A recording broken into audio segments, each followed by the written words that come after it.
کی اس طرح بار بار تاکید ہوئی ہے، اور ساتھ یہ بھی آپ دیکھیں ہمارے معاشرے کے اندر اللہ تعالیٰ کے اس حکم کی کس طرح دھجیاں بکھرتی ہیں، خاص طور پر ہمارے شمالی علاقے میں۔ ویسے تو نماز روزے کا بڑا اہتمام ہے، لیکن وہاں کے لوگ بیٹیوں کو وراثت میں حصہ دینے کو کسی صورت میں تیار نہیں ہوتے، اور اپنا جو ادھر رواج ہے شمال کی طرف نا، ہمارے اس سائڈ پہ شمالی علاقوں میں، جیسے بیٹیوں کو ایک طرح سے حق مہر جو ہے باپ کی مد مقرر کر کے اپنے پاس رکھ لیتا ہے۔ تو اسے مقرر ہونے کے بعد قانونی اقدار تو وہی ہوں گے جو شریعت میں وارث قرار پائے۔ تو اب اگلی آیت میں ہم دیکھیں گے کہ اللہ تعالیٰ بتا رہے ہیں مزید آیت نمبر 8 میں، وَإِذَا اور جب حضرا حاضر ہوں، موجود ہوں، القسمت تقسیم کے وقت، اولو القربہ قرابت دار، والیتامہ اور یتیم، والمساکین اور مساکین، فرزقوہم تو تم دو انہیں، منہم اس مال میں سے، وقولو اور کہو، لہم ان سے، کولن بات معروفہ بھلی۔ تو اب اس میں اللہ تعالیٰ وارثوں کو خطاب کر کے اللہ ہدایت دے رہا ہے کہ اگر کسی کی وراثت تقسیم کرتے وقت کوئی قریبی رشتہ دار، وہ یتیم ہے، مسکین ہے، وہ موجود ہو، اور عموماً غریب رشتہ دار آ بھی جاتے ہیں، کیونکہ اسلام میں ہے کہ گھر کا جو فرنیچر، برتن، ہر چیز تقسیم ہوگی نا، تو عموماً اگر بیٹیاں بیٹے اپنے اپنے گھروں میں ہوتے ہیں تو وہ جو ایکسٹرا چیزیں ہوتی ہیں ان کی ضرورت نہیں ہوتی، تو وہ جو غریب رشتہ دار ہوتے ہیں وہ اس لیے بھی آ جاتے ہیں کہ ہمیں بھی کوئی گھر کا سامان، یا چلو کوئی نہ کچھ پیسہ، کچھ نہ کچھ چیز مل جائے گی۔ تو حالانکہ ان کا وراثت میں کوئی شرعی حق نہیں ہے، تو ہوتا کیا ہے کہ لوگ ان کو ڈانٹ ڈپٹ کرنا دے دیتے ہیں، ہم تو آگے آگے اتنے پریشان ہیں، اور اس سلسلے میں لڑائی جھگڑے بھی بہن بھائیوں میں بہت ہوتے ہیں۔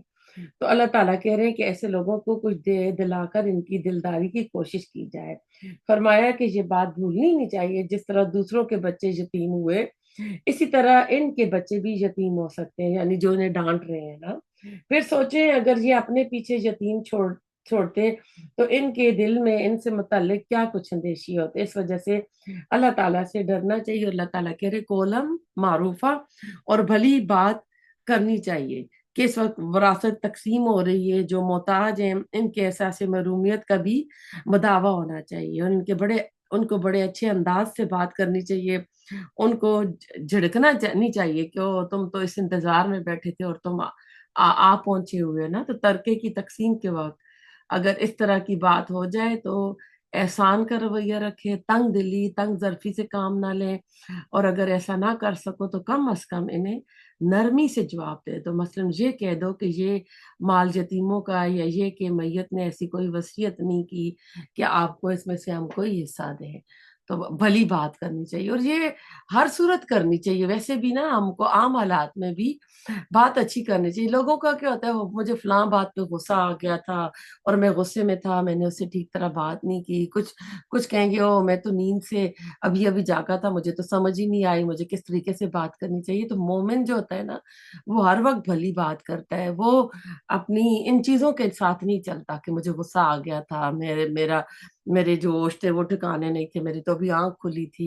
نہیں، ہر معاملے میں آپ خوش اخلاقی سے پیش آئے اور میٹھی بات کرے، یہ چیزیں انسان کے اعمال نامے میں رہ جاتی ہیں۔ وَلْيَخْشَا اور چاہیے کہ ڈرے، الذین وہ جو لو اگر ترکو وہ چھوڑ جائے، من خلفہم اپنے پیچھے سے، ذریتن اولاد، ضعفن کمزور، خافو وہ خوف کھائیں، علیہم ان پر، فلیتقو بس چاہیے کہ وہ ڈریں اللہ سے، ولیقولو اور چاہیے کہ وہ کہیں، کولن بات سدیدہ درست۔ تو اب اللہ تعالیٰ اس میں مزید فرما رہے ہیں کہ تقسیم کے وقت جو قرابت دار، مسکین، اس طرح کے لوگ آ جاتے ہیں تو ان کے ساتھ دلداری کریں، ان کا خیال رکھیں نا۔ تو اللہ تعالیٰ مزید کہہ رہے ہیں کہ اگر تم اس حال میں مر جاؤ کہ پیچھے چھوٹی چھوٹی اولاد چھوڑ جاؤ، اور تمہیں یہ ضرور خیال آئے گا کہ میرے بعد ان بچوں سے بہتر سلوک ہو، اور عموماً یتیم معاشرے کا کمزور طبقہ ہے، اور اللہ تعالیٰ جب بھی عورت کی بات کرتا ہے تو یتیموں کے ساتھ ہی کرتا ہے کہ عورت کو بھی معاشرے میں وہ مقام، وہ عزت نہیں ملتی، تو اللہ تعالیٰ دونوں کا ساتھ ساتھ ذکر کرتا ہے۔ تو ایسے ہی جو یتیم اس وقت تمہارے زیر کفالت ہیں، اللہ سے ڈرتے ہوئے ان سے بھی ایسا ہی سلوک کرو اور کوئی ایسی بات نہ کرو جس سے یتیموں کا دل دکھے. جو بات کرو ان کے حق میں بھلائی کی بات کرو کہ ان میں ان کو خیر ملے، ان کا نقصان نہ، ان کا فائدہ ہی فائدہ ہو. اور اس دور میں یتیموں اور بیواؤں سے جس طرح کا سلوک کیا جاتا ہے اس کے بارے میں آپ کو حدیث بتاتی ہوں. میراث میں بیوی بچوں کا حصہ. حضرت جابر رضی اللہ تعالیٰ عنہ کہتے ہیں سعد بن ربی کی بیوی اپنی دو بیٹیوں کے ہمراہ رسول اللہ صلی اللہ علیہ وسلم کی خدمت میں حاضر ہوئی اور کہنے لگی یہ سعد بن ربی کی بچیاں ہیں، ان کا باپ جنگ احد میں شہید ہو گیا ہے. بچیوں کے چچا یعنی سعد بن ربی کے جو بھائی ہیں سعد کے سارے ترکے پر قبضہ کر لیا ہے اور ان کے لیے یعنی ان بچیوں کے لیے کچھ نہیں چھوڑا اور مال کے بغیر ان کا نکاح بھی نہیں ہو سکتا. آپ صلی اللہ علیہ وسلم نے فرمایا اللہ تعالیٰ خود اس معاملے میں فیصلہ فرمائے گا. پھر میراث کی آیات نازل ہوئی تو رسول اللہ صلی اللہ علیہ وسلم نے سعد کے بھائی کو بلایا اور فرمایا کہ ترکے میں سے 2/3 یعنی 2/3 تو سعد کی بچیوں کو دو اور 8واں حصہ 1/8 اس کی والدہ کو دو اور باقی جو بچے یعنی 24 حصوں میں سے صرف 5 حصے ہیں وہ تمہارا ہے. بھائی کا اگر بھائی کا بیٹا ہوتا نا تو پھر بھائی کا حصہ جائیداد میں بالکل نہیں ہوتا. پھر یہ ہوتا ہے کہ سارا ریمینڈنگ جو ہوتا ہے بیٹا لے لیتا ہے. ماں کا، بیوی کا، بہنیں ایک ایک حصہ لیں گی اور رہتا سارا بیٹا لے لیتا ہے. لیکن جس صورت میں بچیاں ہوں ایک ہوگی تو اس کو آدھا ملے گا، 2 ہوں گی، 3 ہوں گی، 6 ہوں گی، 10 ہوں گی تو ان کو 2/3 ان کو ملے گا، 2/3 ملے گا. تو اب اگلی آیت میں اللہ تعالیٰ نا مزید ڈرا رہے ہیں. اس طرح پہلے تو یہ کہا نا کہ تمہیں چاہیے ان لوگوں کے یہ ڈرے اور ایسی باتوں میں خیال رکھیں. آیت نمبر 10 میں اللہ تعالیٰ فرماتے ہیں ان الذین بے شک وہ جو یأکلون کھاتے ہیں اموال مال الیتامى یتیموں کے ظلم کرتے ہوئے، انما بے شک یأکلون وہ کھاتے ہیں فی بطونہم اپنے پیٹوں میں نارا آگ ویس لونا وہ ان قریب جلیں گے سعیرہ بھڑکتی ہوئی آگ میں. اللہ لا تجعلنا منہم. تو اللہ تعالیٰ کہہ رہے ہیں کہ ایک طرح سے دیکھیں کہ آخر میں نا اللہ تعالیٰ تنبیہ فرما رہے ہیں، خبرداری کا انداز ہے کہ جو لوگ ظلم اور حق تلفی کی راہ سے اپنے پیٹوں میں یتیم کے مال بھر رہے ہیں وہ انجام کار کے اعتبار سے اپنے پیٹوں میں آگ بھر رہے ہیں اور آخرت میں وہ اس آگ لیے ہوئے دوزخ کی بھڑکتی ہوئی آگ میں پڑیں گے. تو یتیم کا مال کھانا جو ہے کبیرہ گناہ ہے. رسول اللہ علیہ وسلم نے فرمایا 7 ہلاک کرنے والے گناہوں سے بچو. صحابہ کرام نے پوچھا وہ کون سے ہیں؟ فرمایا اللہ کے ساتھ شرک کرنا نمبر 1، نمبر 2 جادو کرنا، نمبر 3 جس جان کو قتل کرنا اللہ نے حرام کیا ایسے ناحق قتل کرنا، اور نمبر 5 سود کھانا، نمبر 6 یتیم کا مال کھانا، اور آئی تھنک میں نمبر غلط بتا رہی ہوں، لڑائی میں پیٹ پھیر کر جانا، پاک دامن بولی بالی مومن عورت پر تہمت لگانا. یہ بخاری کی حدیث تھی. آپ نے مزید معراج کا واقعہ بیان کرنے کے دوران فرمایا میں نے چند لوگوں کو دیکھا جن کے ہونٹ جو ہے نا اونٹوں جیسے تھے اور ایک فرشتہ ان کے ہونٹ کھول کر منہ میں آگ کے انگارے ڈالتا تو وہ ان کے نیچے سے نکل جاتے، وہ درد کے مارے چیختے چلاتے، پھر فرشتہ اور انگارے ان کے منہ میں ڈال دیتا اور انہیں مسلسل یہ عذاب ہو رہا تھا. میں نے جبرائیل علیہ السلام سے پوچھا یہ کون لوگ ہیں؟ جبرائیل علیہ السلام نے جواب دیا یہ وہ لوگ ہیں جو یتیموں کا مال ناحق کھایا کرتے ہیں. اب دیکھیں ویسے بھی مال کھانا حرام ہے، قیامت کے دن وہ دینا پڑے گا، لیکن یتیموں کا مال کھانے کے ساتھ کتنی سخت وعید ہے. اللہ تعالیٰ کسی کا بھی حق مارنے سے ہمیں بچائے.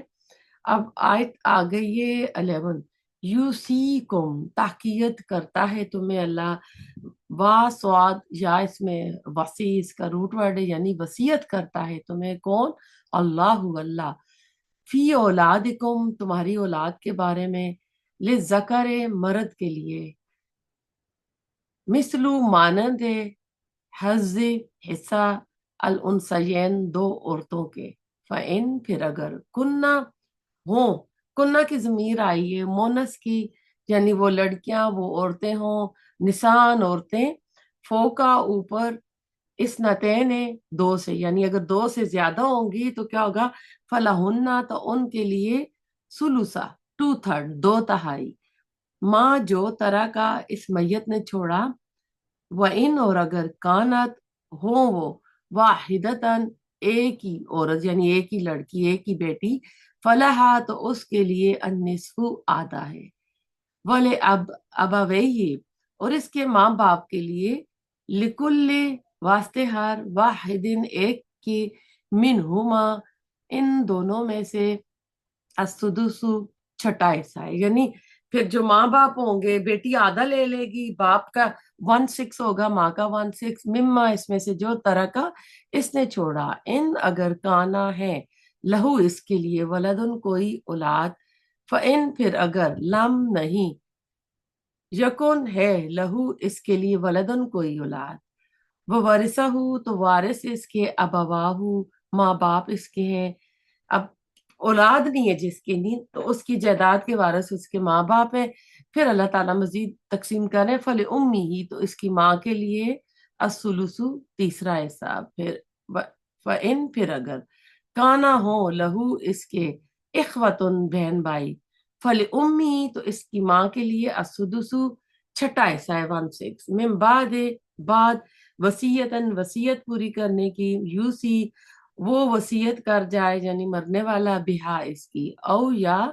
دین قرض کی ادائیگی کے بعد، آباؤکم باپ تمہارے، وابناؤکم اور بیٹے تمہارے، لا تدرون نہیں تم جانتے، ایہم ان میں سے کون، اقربو زیادہ قریب ہے، لکم تمہارے لیے، نفع میں، عموماً نا لوگ یعنی ماں باپ کو اولاد کی طرف رجحان زیادہ ہوتا ہے، گہراؤ ہوتا ہے کہ اولاد ہی اولاد کو ملے، تو اللہ تعالیٰ یا کوئی سائڈ کے رشتہ دار ہوتے ہیں تو ان کو کٹ آف کر کیا جاتا ہے، تو اللہ تعالیٰ کہہ رہے ہیں کہ نہیں پتہ تمہیں کہ کون تمہارے لیے نفع، مرنے کے بعد تیرے لیے صدقہ جاریہ کا کام کر سکتے ہیں، فریدتن فریدہ ہے، من اللہ اللہ کی طرف سے، ان اللہ بے شک اللہ کانا ہے، علیمن بہت علم والا، حکیمن بہت حکمت والا۔